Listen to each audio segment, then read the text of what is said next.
দর্শক স্বাগত জানাচ্ছি 24 বয়েসের পক্ষ থেকে। আমি আব্দুর রহমান হীরা এবং এই মুহূর্তে অবস্থান করছি আমরা নগরীর রায়নগর দপ্তরি পাড়ায় এবং আপনাদেরকে আমরা একটি গড় দেখাচ্ছি, আসাম প্যাটার্ন গড়। এই গড়টি যিনি নির্মাণ করেছিলেন তিনি হচ্ছেন প্রয়াত মুন্সি হাফিজুল্লাহ। মুন্সি হাফিজুল্লাহর নির্মাণকৃত শতবর্ষী ঘরটি আপনাদেরকে দেখাচ্ছি। এরকম দুটি ঘর রয়েছে পাশাপাশি, দুটি ঘরই আপনাদেরকে আমরা দেখাচ্ছি। প্রথমে এই ঘরটি আপনাদেরকে দেখাচ্ছি, দৃষ্টিনন্দন একটি ঘর, আসাম প্যাটার্ন ঘর। এখনও গড়টি এভাবেই রয়েছে, দাঁড়িয়ে রয়েছে। ইতিহাস ঐতিহ্যের নীরব সাক্ষী গড়টি। আমরা আপনাদেরকে এই শতবর্ষী ঘরটি দেখাচ্ছি। যদিও গড়ের লোকজন নেই, তবুও গড়টি কালের সাক্ষী হয়ে দাঁড়িয়ে রয়েছে এভাবে। পুরো গড়টি আপনাদেরকে দেখাচ্ছি।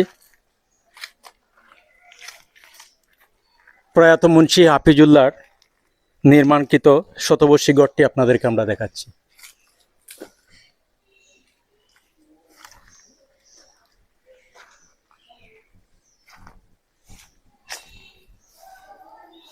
এই দেখুন, গড়টিতে লোকজন নেই। আমরা আপনাদেরকে ঘরের বাইরে থেকে দেখানোর চেষ্টা করছি। পাশে আরেকটি ঘর রয়েছে, সেই ঘরটি আপনাদেরকে আমরা দেখাবো।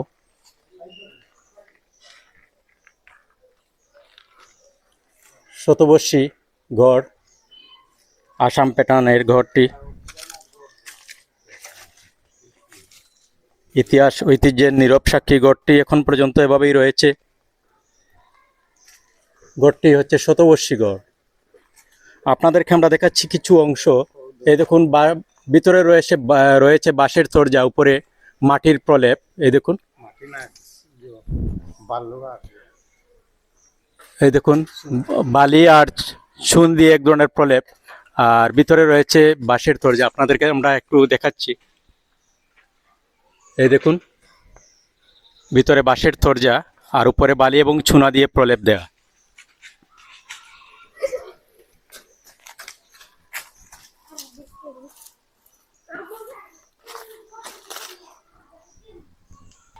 আমরা ঘরের বারান্দায় প্রবেশ করছি আর আপনাদেরকে এই যে আগের যে দরজা জানালা এগুলি দেখাচ্ছি। দেখুন, দরজা জানালা, এই হচ্ছে জানালা।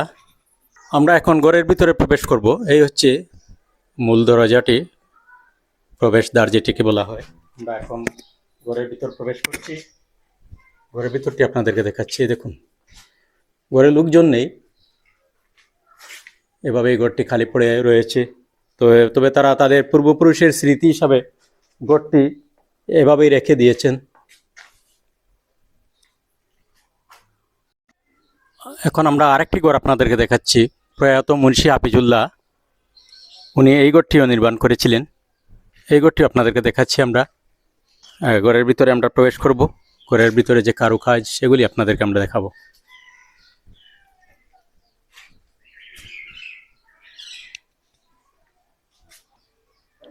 আমরা ঘরের ভিতরে প্রবেশ করছি।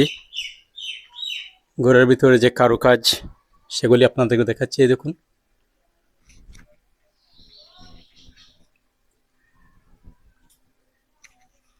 আপনাদেরকে দেখাচ্ছি আমরা। এই দেখুন,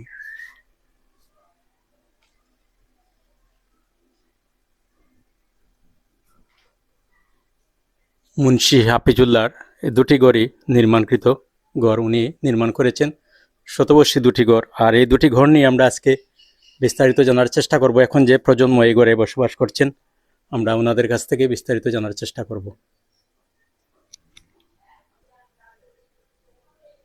এই হচ্ছে আরেকটি রুম, শতবর্ষী ঘর।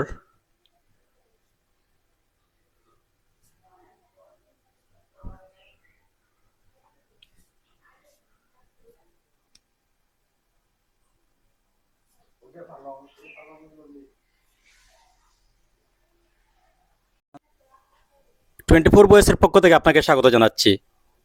আপনি যদি আপনার পরিচয় দিয়ে একটু বলেন যে গড় দুটি কে নির্মাণ করেছিলেন এবং কি কি উপকরণ দিয়ে গড়টি নির্মাণ করা হয়েছিল।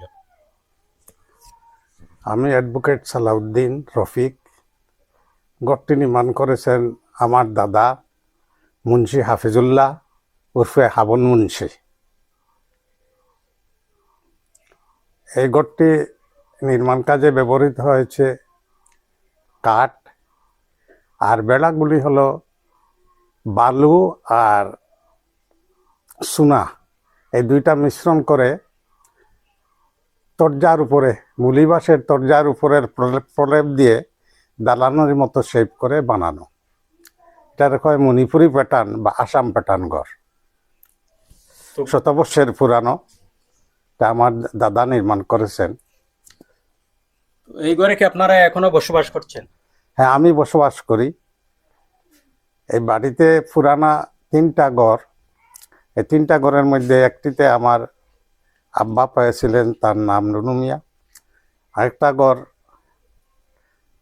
ওয়াহিদুল্লাহ উর্ফে সুনু মিয়া, আরেকটা ঘর আব্দুর রব ফিরোজ মিয়া। 3টি ঘরই আসাম প্যাটার্ন। আর 3টি ঘরই আসাম প্যাটার্ন। আর 3টি ঘরের ডিজাইনও কুটিগুলি কাঠের, নিচে লোহার তলজুল বলে তলজুল দেওয়া। তো এই ঘরগুলি আসলে এভাবে কেন নির্মাণ করা হতো?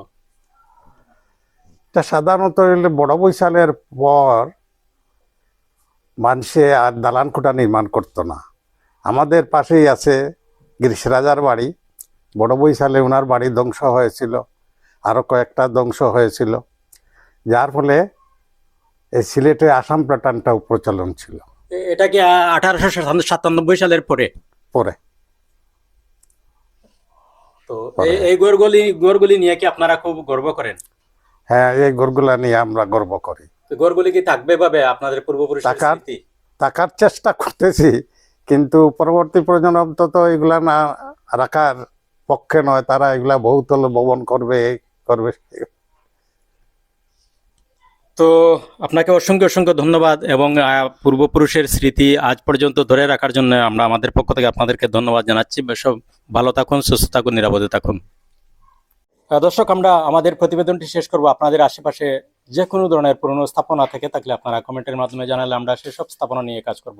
সবাই ভালো থাকুন, সুস্থ থাকুন, নিরাপদে থাকুন। আল্লাহ হাফেজ।